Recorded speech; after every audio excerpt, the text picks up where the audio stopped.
अनय साहित्य क्लासेस में आप सभी का बहुत बहुत स्वागत है। हम लोग हिंदी व्याकरण के अंतर्गत संज्ञा पिछली 3 कक्षाओं से पढ़ा रहे हैं। आज संज्ञा के शेष बचे हुए 2 प्रकार जो हैं, आज इस कक्षा में हम उसे पढ़ाने वाले हैं। तो संज्ञा में समूहवाचक संज्ञा और द्रव्यवाचक संज्ञा 2 प्रकार इसके बचे हुए थे। तो आइए देखते हैं। इसके पहले आपको व्यक्तिवाचक, जातिवाचक और भाववाचक संज्ञा मैंने पढ़ाया है। आइए आज पढ़ने वाले हैं। आज आपको हम पढ़ाते हैं समूहवाचक संज्ञा। तो समूहवाचक संज्ञा क्या है? समूहवाचक संज्ञा वह संज्ञा है जिससे किसी वस्तु अथवा व्यक्ति के समूह का बोध हो। समूहवाचक संज्ञा से किसी व्यक्ति अथवा वस्तु के समूह का बोध होता है, उसे समूहवाचक संज्ञा कहते हैं। वस्तुओं का समूह क्या है, आइए देखते हैं। जैसे मंडल, कुंज, घौद, गुच्छा। घौद जैसे फलों में का घौद होता है, गुच्छा फूलों का गुच्छा, कुंज, मंडल, ये वस्तुओं का समूह होता है। और समूहवाचक संज्ञा वस्तु और व्यक्तियों के समूह को दर्शाता है। व्यक्तियों के समूह में आइए देखते हैं। सभा, दल, समूह, जत्था, टोली, मंडली। आज यहाँ एक सभा का आयोजन है, ठीक है। साधुओं की टोली जा रही है, भक्तों का जत्था जा रहा है, मंडली जा रही है। तो इस प्रकार से ये व्यक्तियों का समूह जो सभा, दल, समूह, जत्था, टोली, मंडली आदि में ये समूहवाचक संज्ञा दर्शाता है। तो समूहवाचक संज्ञा जो व्यक्ति और वस्तु के समूह का बोध कराए वो समूहवाचक संज्ञा है। 5वां और अंतिम संज्ञा के प्रकार में द्रव्यवाचक संज्ञा आता है, जिस संज्ञा से नाप तौल वाली वस्तुओं का बोध हो। जिस संज्ञा से नाप तौल वाली वस्तुओं का बोध हो उसे द्रव्यवाचक संज्ञा कहते हैं। जिस संज्ञा से नाप और तौल वाली वस्तुओं का बोध होता है उसे द्रव्यवाचक संज्ञा कहते हैं। द्रव्यवाचक संज्ञा का सामान्यतः बहुवचन नहीं होता, लगभग ज्यादातर ये एक वचन में होते हैं द्रव्यवाचक संज्ञा।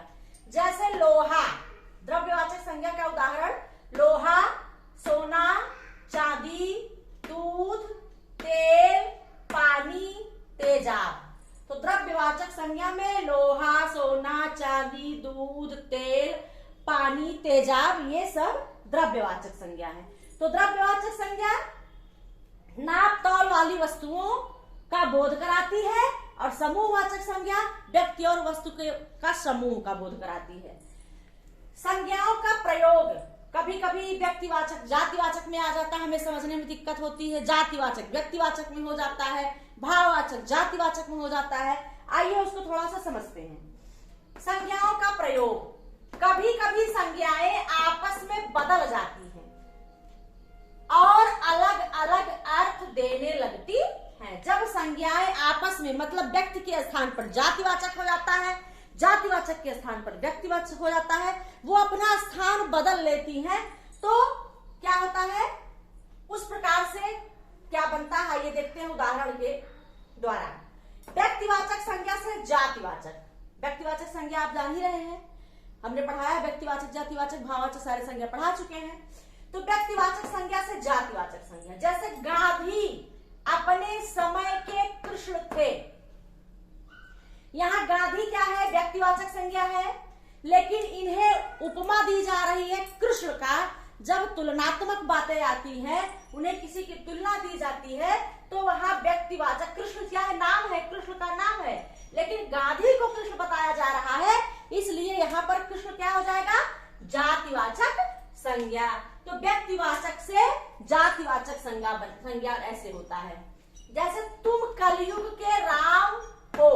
यहाँ तुम क्या है, तुम जो है व्यक्तिवाचक संज्ञा है, राम भी व्यक्तिवाचक है, लेकिन तुमको कलयुग का राम का दर्जा दिया जा रहा है, तो ऐसी स्थिति में यहाँ राम जो है क्या हो जाएगा, जाति का बोध करा रहा है, यह जातिवाचक संज्ञा हो जाएगा। सीमा हमारे घर की लक्ष्मी है, सीमा नाम है, नाम आप जान रहे हैं व्यक्तिवाचक संज्ञा है, लेकिन सीमा को लक्ष्मी बनाया जा रहा है, लक्ष्मी का दर्जा दिया जा रहा है, तो यहाँ लक्ष्मी व्यक्तिवाचक ना होकर के क्या बन जाएगा, जातिवाचक संज्ञा। तो ऐसी स्थिति में व्यक्तिवाचक से जातिवाचक संज्ञा हो गया। आइए देखते हैं जातिवाचक से व्यक्तिवाचक संज्ञा कैसे बनता है। जातिवाचक संज्ञा से व्यक्तिवाचक संज्ञा, जैसे देवी, देवी में सारी देवी आ जाती, जाति का बोध करा रही है, तो ऐसे में देवी से दुर्गा देवी, तो दुर्गा देवी एक व्यक्ति विशेष का है, नाम एक दुर्गा देवी इंडिविजुअल है, तो ऐसी स्थिति में देवी से दुर्गा देवी यहाँ क्या हो जाएगा, जातिवाचक से व्यक्तिवाचक हो जाएगा। संबत, संबत में सारे संबत आ जाते हैं, संबत से विक्रमी संबत की बात आएगी, तो यहाँ जातिवाचक से विक्रमी संबत क्या हो जाएगा, व्यक्तिवाचक हो जाएगा। ठीक है। गोस्वामी से तुलसीदास, गोस्वामी आप जानते हैं तुलसीदास के लिए प्रयोग किया जाता है, तो गोस्वामी से तुलसीदास उनका नाम है, व्यक्ति विशेष का है, तो यहाँ जातिवाचक से व्यक्तिवाचक संज्ञा बन गया। पुरी से जगन्नाथपुरी, पुरी जाति का बोध कराती है, लेकिन जगन्नाथपुरी अगर कहा जाए तो व्यक्ति का बोध कराती है, तो यहाँ जातिवाचक से व्यक्तिवाचक संज्ञा पुरी से जगन्नाथपुरी हो जाता है। तो ऐसे स्थिति में जातिवाचक से व्यक्तिवाचक बनता है। अब भाववाचक से जातिवाचक संज्ञा कैसे बनते हैं, आइए देखते हैं। जैसे उदाहरण है भाववाचक से जातिवाचक में, ये सब कैसे अच्छे पहरावे हैं।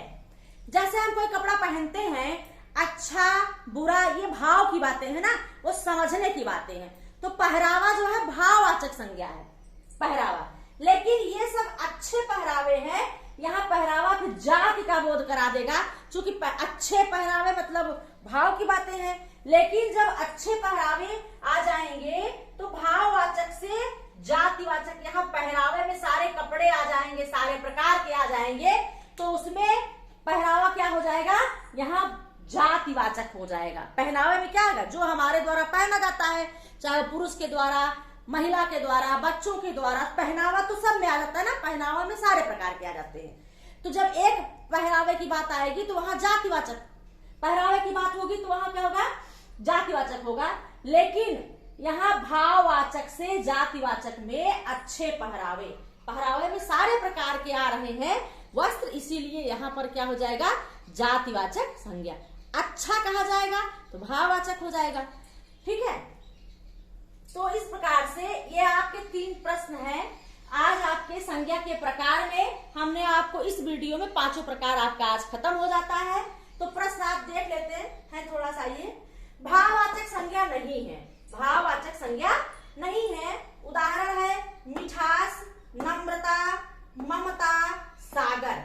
तो यहाँ भाववाचक संज्ञा आप जान रहे हैं, मिठास भी है, नम्रता भी है, ममता भी है, सागर यहाँ पर क्या है, जातिवाचक संज्ञा। तो यहाँ पर ये उत्तर इसका है।